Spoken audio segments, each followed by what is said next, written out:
Bonjour tout le monde, bienvenue dans cette nouvelle semaine de cours. Cette semaine, on voit le chapitre 5 qui porte sur l'inflation. L'inflation, c'est un phénomène économique qui touche tous, mais sans exception, les agents économiques. Donc, ça affecte autant le gouvernement, les consommateurs, les entreprises, que les pays, dont les consommateurs étrangers aussi. Donc, c'est pour ça que c'est pertinent de suivre, de bien comprendre c'est quoi le phénomène de l'inflation, puis aussi de comprendre pourquoi il y a autant d'agences de statistiques, puis pourquoi le gouvernement accorde une notation particulière au suivi de cette inflation. L'inflation, c'est quoi? Ben, c'est simplement une augmentation du niveau des prix. Je vous l'ai dit d'emblée. Donc, pour cette semaine, moi, je vais vous présenter qu'est-ce qu'on va faire. Ça va aussi donner un peu de sens sur la manière dont j'ai structuré le cours de cette semaine.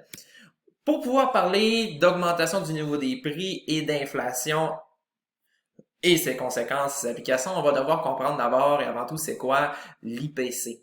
L'IPC qui est un panier de consommation qui va nous servir ensuite à mesurer ce qu'on appelle le taux d'inflation. Ce même taux d'inflation-là va être utilisé à plusieurs égards pour préserver ce qu'on appelle le pouvoir d'achat des consommateurs. Entre autres, on va parler de valeur réelle contre la valeur nominale. Donc, vous allez devoir distinguer les deux. Et vous voyez, j'ai mis en rouge. Ce qui veut dire que ça va être passablement difficile pour vous, ou du moins que ça va nécessiter plus de travail pour bien comprendre la différence entre ces deux concepts. Ce qui va nous amener à parler de deux choses importantes. D'abord, pouvoir comparer la valeur de l'argent à travers le temps. J'aime vous donner l'exemple, par exemple, de mes grands-parents qui disaient que dans leur ou même mes parents disaient qu'à leur époque, avec 25 cents, ils pouvaient s'acheter des frites, un dog et une liqueur. Aujourd'hui, avec 25 cents, je me demande si on est encore capable de mettre le 25 cents dans une petite machine à gomme. Et ensuite, on va venir en parler d'un deuxième sujet important, qui est cette fois-ci l'application, je vous dirais, au niveau public de l'inflation, soit l'indexation. Donc, c'est l'opération qui consiste à ajuster un salaire des coûts pour pouvoir refléter la valeur réelle dans le temps. Et enfin, on va pouvoir parler aussi des conséquences de l'inflation. Parce qu'une augmentation du niveau des prix, ça ne fait pas juste vous coûter plus cher. Ça va avoir des conséquences aussi au niveau de votre capacité à prévoir dans le temps, de votre emprunt et aussi du revenu au final, comme je le disais au début, que vous allez gagner.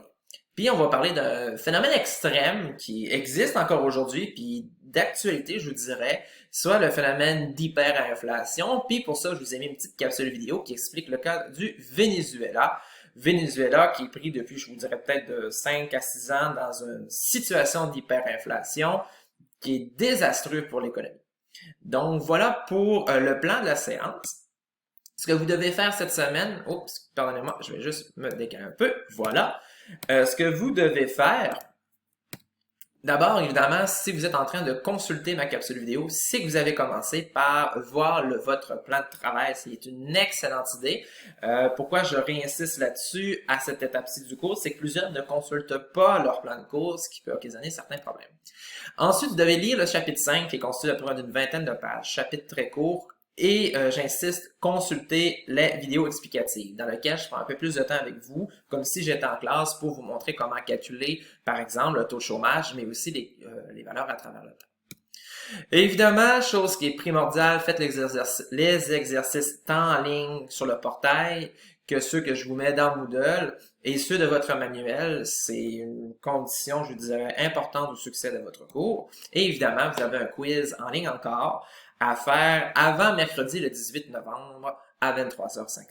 Je vous rappelle que si jamais vous avez des questions ou vous désirez avoir des précisions, vous pouvez soit m'écrire sur Colnet, pas Moodle, mais sur Colnet, ou même me texter à la limite, un texte qui est mon numéro de téléphone qui est disponible dans le plan de cours.